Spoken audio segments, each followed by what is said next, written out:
Dodge City and in the territory on west, there's just one way to handle the killers and the spoilers, and that's with a U.S. Marshal and the smell of Gunsmoke.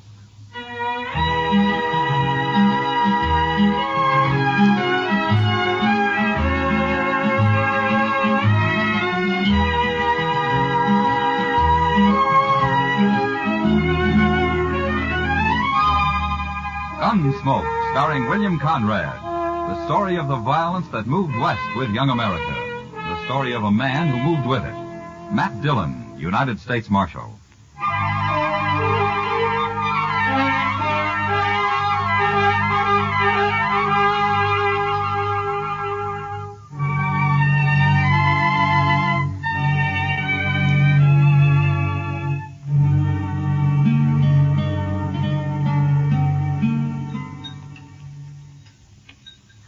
Cigar, Miss Kitty?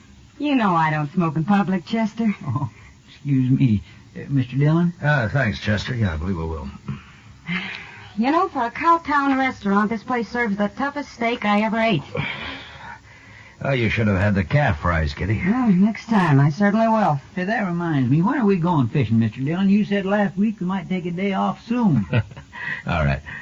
How about now, this afternoon? You mean it? Well, sure. You want to go, Kitty? Oh, thanks, Matt, but there's a new girl at the Texas Trail. I told her I'd help her make a dress today. I'm late now. Huh? Well, I'll have to drop by the office first, Chester. All right. If you want any help eating those fish, let me know. You know how to cook catfish? You bet I do. We'll be around then. Hey, Mr. Dillon, look at those men down there by the jail. Huh? Now, what's so curious about a wagon load of buffalo hides, I wonder? Maybe they got a white one. If they have, I want it. See you later, Matt. Chester? So long, Miss Kitty.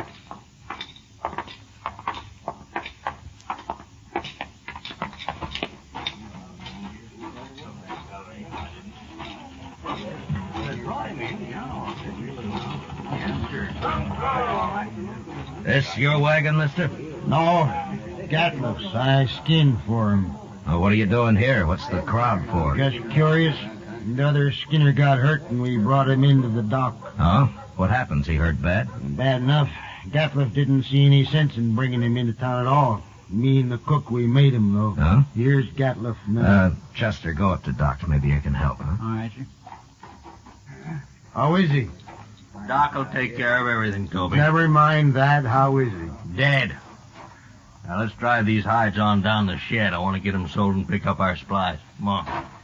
Just a minute, Gatliff. Some other time, Marshal. I'm busy. So am I. But you come into my office anyway. I want to talk to you. All this busy, bothering people. That's my office right over there. You and the cook go get them hides unloaded, Toby. I'll be right along. Yeah.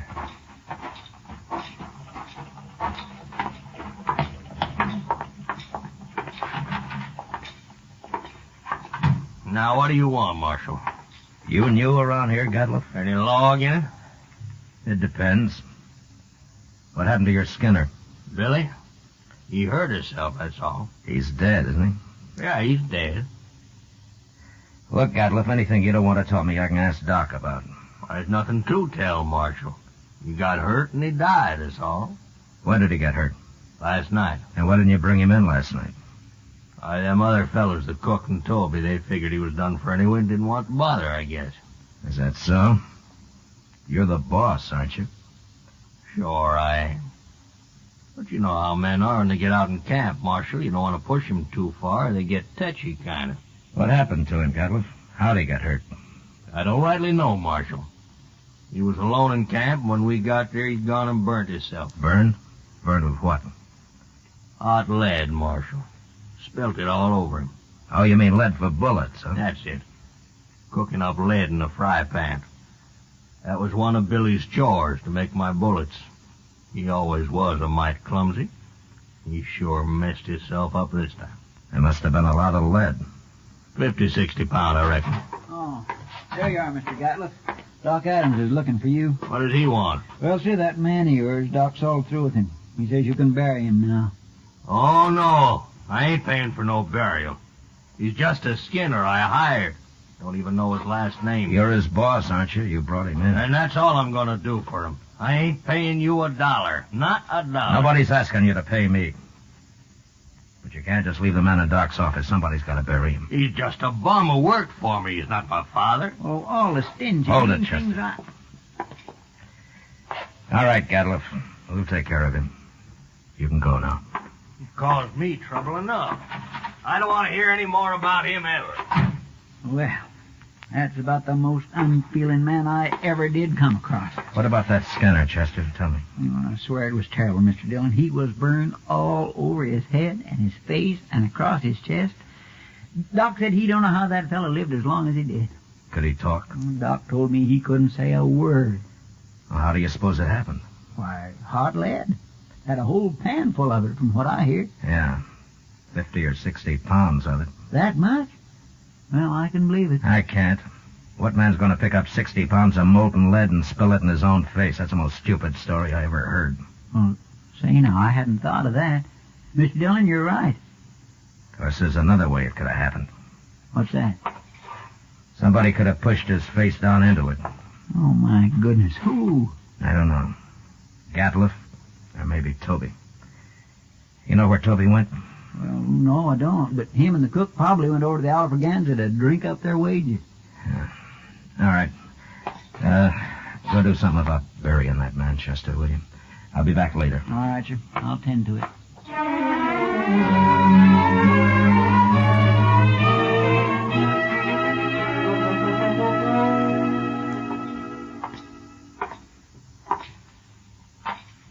Where's the cook, Toby? Oh, hello, Marshal. Cook, he went to get him some boots while he still had the money. Come on over to a table. I'll buy you a drink. You will? I mean, sure, Marshal, sure. Sam, set out a bottle of rye and another glass, will you? Yes, sir.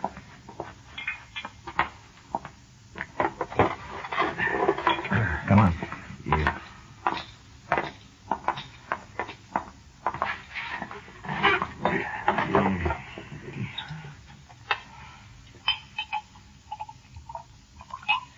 Yeah, here you are. Thank you. Well, here's to your friend, Billy. He's no friend of mine, but he died a bad death. I'll drink to him.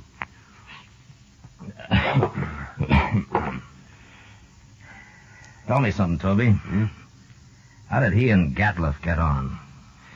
You see Gatliff's eyes, Marshal?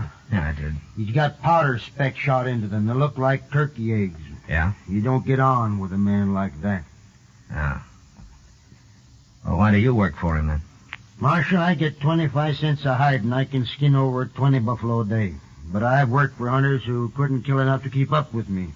Gatliff's a good hunter. And that's the only reason at all I work for him. Now, if he's such a good hunter, how come I've never seen him in Dodge before? The man's greedy, Marshal. He's downright wicked about money. He figures he can save time and make more money by selling his hides to buyer's agents on the prairie. Yeah. He gets less out there, but he can kill and sell more that way. That Gatliff never stops killing buffalo. He came in with a load of hides today. Just 'cause we made him come in with Billy. And another thing, we've been out 4 months, Marshal. He must owe Billy $800. Oh? Yeah, most hunters would have split that with the crew, but not Gatliff. He like to took my head off when I mentioned Hey, it. you want another drink? Oh, yeah, sure. Tell me about the accident, huh?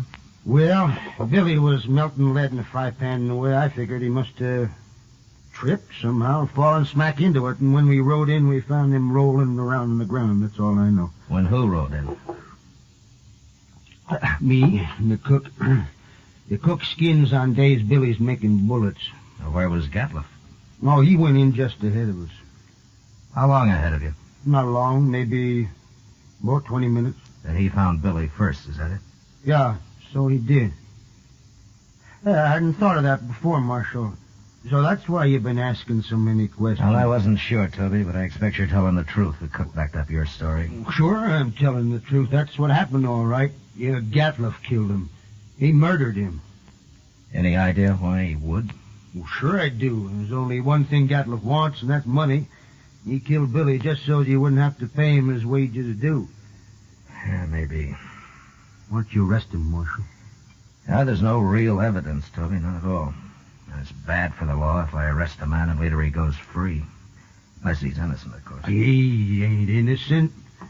How come this didn't occur to you before, Toby? Why, I don't know, Marshal. I sure don't. You going back out on the prairie with him? I ain't afraid of him. I'll be sleeping with one eye open from now on. It'd be a pleasure to kill him after what he done. Self-defense, of course, Marshal. Yeah. But if you let on you're suspicious, he'll sure try to kill you. Not me. He can do his killing on somebody else. The cook, maybe? I ain't even gonna tell the cook. Yeah. You'll be leaving in the morning, I suppose. About dawn, I reckon, soon as Gatliff hires a new skinner.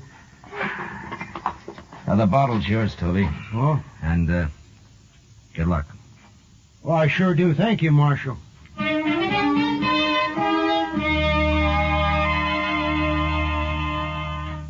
Later in the day, Chester and a couple of other men buried Billy out on the hill. As Toby said, he died a bad death, and it was made worse by the men who'd done it to him, going scot-free. But I figured anybody as greedy as Gatliff would someday overplay his hand, and I hoped I'd be there when he did. The next morning, Chester told me he'd heard that they'd left Dodge. That afternoon, we went off fishing. When we got back, Kitty cooked up our catch for supper, and she did a real good job of it. Yeah, that was fine, Miss Kitty, just fine. Anytime, Chester. You catch 'em and I'll cook 'em. Say, do you know how to make antelope stew I've made it. and sourdough biscuits? Of course. Oh, my goodness. Chester,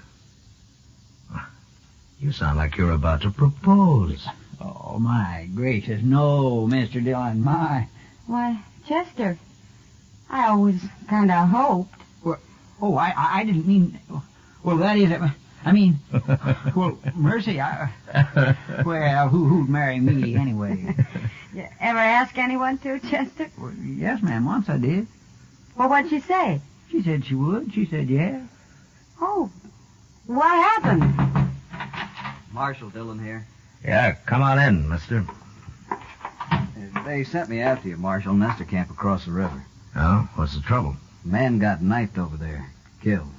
Oh, was it just a fight or what? They don't know who knifed him, Marshal. Come on, Chester. Thanks for the supper, Kitty. Sure, Matt.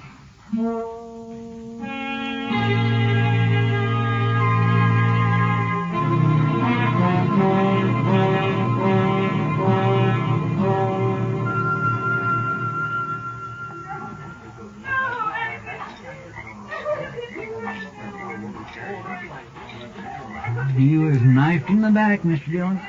Yeah, but nobody saw it happen. No, sir. Looks like somebody got clean away with murder. Well, hello there. Marshal Dillon, That's right.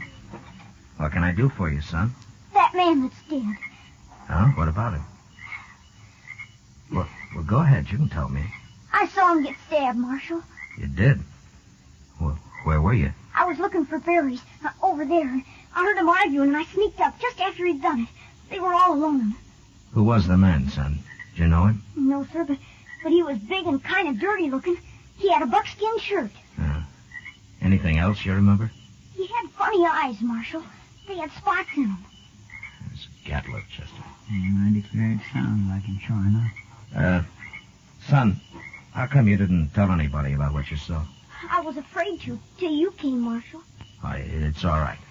But in case I want to find you later sometime, what's your name? Yorkie Kelly.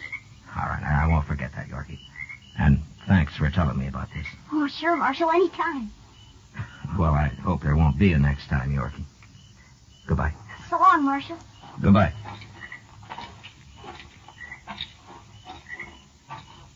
I guess it was Gatliff, all right. Yeah. Seems like a dangerous sort of man to be running loose. Now I got him now, Chester. As soon as I find him. I hope so, Mr. Dillon. I certainly do hope so.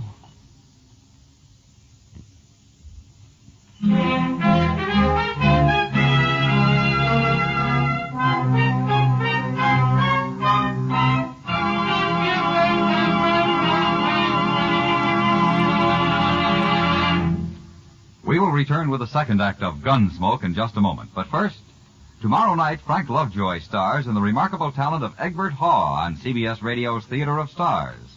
Also tomorrow night, hear Lionel Barrymore on your Hall of Fame Playhouse. Now the second act of Gunsmoke.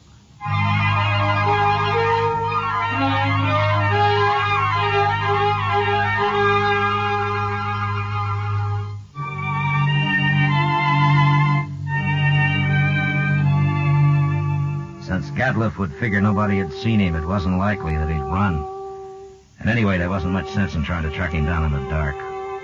So Chester and I didn't start out until the next morning. Ordinarily, a man would ride into the prairie and disappear. But with Gadliff, it was a little different. At least we knew he'd be somewhere around Buffalo. It was late afternoon before we reached good hunting grounds, and almost dark when we spotted the first hunter's camp. We just gonna ride right up to him, Mr. Dillon? Now, this isn't Gadliff. He had mules. This man's got horses. Yeah, that's right. Now, keep your eyes open just the same, Chester. Oh, yes, sir.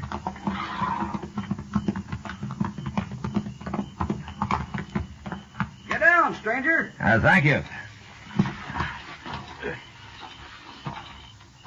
Supper will be ready. Cook, throw some more tongue in that stew pot. Don't like buffalo tongue. You'll go mighty hungry in this camp. Oh, thanks, mister. Hey, you're a lawman. Matt Dillon. I'm a U.S. Marshal. My name's Tom Mercer. How are you? This is Chester Proudfoot. How'd you do? Mr. Mercer? Come over by the wagon, sit down. Supper'll take a little longer now. Anyway, my skinners won't be in for a while yet.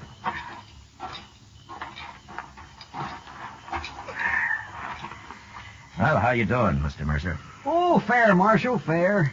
Had a stand of about 100 today. Killed every one of them but a couple of old bulls. Oh? That's why the boys are out so late. Have you been here long? About a month. Move on in a couple of weeks. I don't know, Marshal. I think this whole southern herd's going to be clean wiped out before long. Next year I'm going to Dakota. Too many hunters, maybe, huh? That's just it. That's it, exactly. Have you seen any in the last day or two, Mr. Mercer? Just who you looking for, Marshal? Man named Gadliff. Big man. Speckled eyes. What's he done? You know him? No, I don't. Nobody's come near us in over a week. You're not much help. Except for that stew the cook's making. Oh, you like that. We're having dried apples, too. Oh? I mighty near could eat a buffalo raw, the entire beast. You must be part Indian. Well, no, sir. I've seen one of them eat a whole liver raw. Got propped up against a tree and ate every bit of it and then went sound asleep right there in the sun. He was sure some sight. Heard you ever get that close to an Indian? Well, Indians ain't always bad. Take last fall, about 20 of them rode right down into our camp. We thought we was done for, sure, but you know what happened? They were looking for meat, that's all. We let them take what they wanted, they rode away. Just as peaceful like as a man could ask. They're going to get real hungry when the herd's gone. That's so, Marshal, that is surely so. That's what makes them mad. Don't you think that's reason enough? Fella told me a couple of weeks ago he run into a bunch west of here. He was looking for scalps, all right, but good buffalo man with his old Sharps 50 can pick off Indians at 1,500 yards. They're no match for him at all. Not unless they stalk him. Oh, they've done that, sure. Hey, here come the skinners. Let's go get outside some of that stew. All of it. Don't you ever feed this man, Marshal? Only when he works, Mr. Mercer. Oh, now, Mr. Dillon.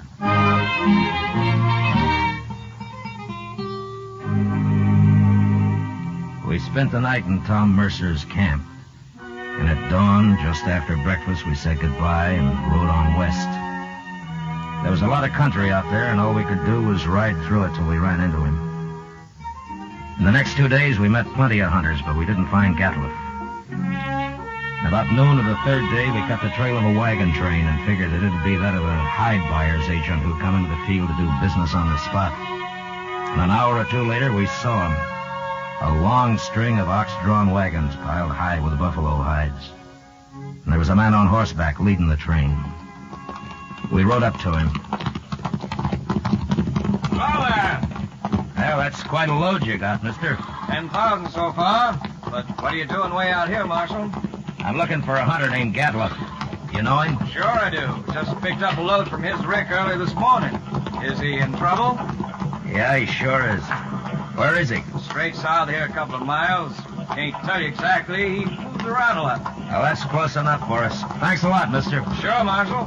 I never did like him anyway.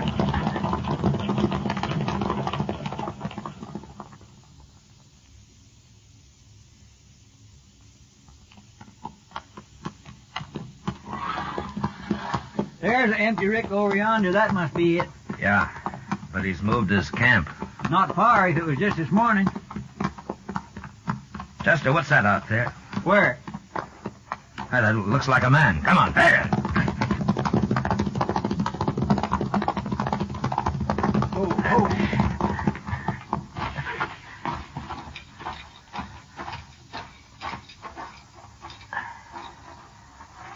Well, Mr. Dillon, it's that Skinner of his. Get some water, Chester. Yes, sir. Toby? Toby, can you hear me? He's been shot. Yes, sir. Here's the water. Oh. Toby? It's Marshal Dillon. Give me a drink. Here you are. He shot me, Marshal. Oh, what happened? Where's the rest of the crew? They run off. He took his wagon and the horses. He went kind of crazy when he found out. That's why he shot me. You know where he is now? No, I don't know, Marshal. He shot me, and then he said he was going hunting. He's going local. You're going local. Now, take it easy, Toby. Take it easy. You'll be all right. I could hear him shooting at Sharp's long time, and then he stopped. Where was he? Which way? Off. Behind me there. I could hear him. Chester, you stay with him. I'm going after Gatliff. All right, sir.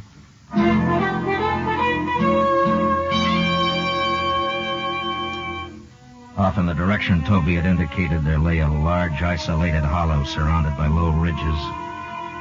When I reached it, I dismounted, and I crawled up to where I could look down into it. There was no sign of Gatliff, but lying on the prairie floor were the bodies of countless fresh-killed buffalo. It was a strange sight. The old bulls, the cows, the little calves lying there blackening the prairie grass. I got up and stood, looking at it for a long time. And then suddenly, out in the middle, I thought I saw a slight movement. And a second later, there came the familiar boom of a Sharp's 50. And I dropped behind a ridge and waited. And then Chester rode up. Have you found him, Mr. Dillon? Yeah. I thought I'd better come along. You see... Toby's dead, is that it? Yes, sir. All right. Gatliff's down there in the middle of the hollow. But we can't get anywhere near him as long as he's got that Sharp's rifle. He's killed a small herd of buffalo in there, and now he's lying out in the center of them. Well, that's the darndest thing I ever heard of, Mr. Dillon. He must have gone crazy, just like Toby said. Yeah. What's he shooting at now? Mr. Dillon, the way he's facing them shots... Yeah, that's a signal for help, Chester. Come on.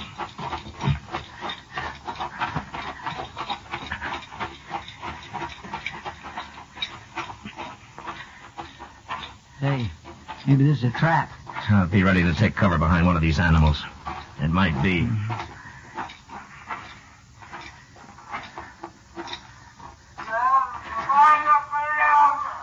Sounds like he's been hurt. Yeah.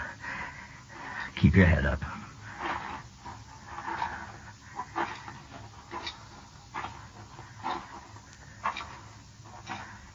There he is. Behind that big bull. Yeah, I see him. Why, Mr. Dillon, he's all... There have been horses in here. Indians. Oh, my goodness. Come on.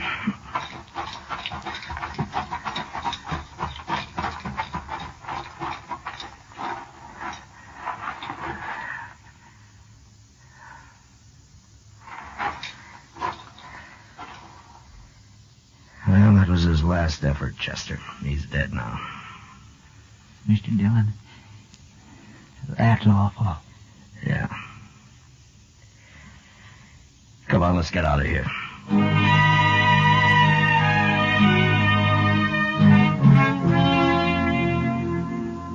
I don't know how the Indians caught Gatliff. He'd gone a little mad, and maybe that made it easy for him. But they finally got themselves a buffalo hunter. And into their unbelievably savage torture of him had gone all the hatred and desperation of a race being slowly starved and driven from their homeland. And then they'd put him there surrounded by his own bloody slaughter. And they'd gone off with a gesture of contempt, leaving his rifle and his ammunition by his side. And having seen what they did to him, I'll never know how he managed to fire even one of those shots. For all of his evil, Gatliff had died harder than any man I'd ever seen. Chester and I rode back to Dodge. And it was never mentioned between us again.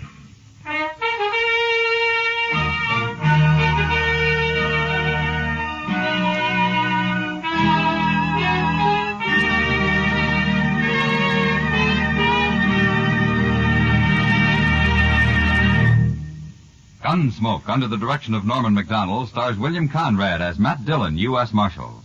Tonight's story was especially written for Gunsmoke by John Meston, with music composed and conducted by Rex Corey. Featured in the cast were Lawrence Dobkins, John Dehner, Harry Bartell, Richard Beals, and William Euler. Parley Baer is Chester, and Georgia Ellis is Kitty. Gunsmoke is heard by our troops overseas through the facilities of the Armed Forces Radio Service. Join us again next week as Matt Dillon, U.S. Marshal, fights to bring law and order out of the wild violence of the West in Gunsmoke.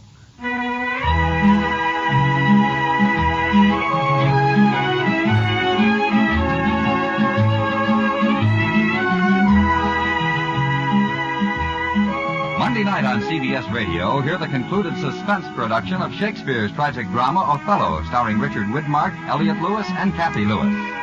Also Monday night, don't miss the Lux Radio Theater's charming excursion into fantasy, The Bishop's Wife, starring Cary Grant and Phyllis Baxter. George Walsh speaking, and remember, there's fast, funny quizzing on the Bob Hawk Show, Monday evenings on the CBS Radio Network.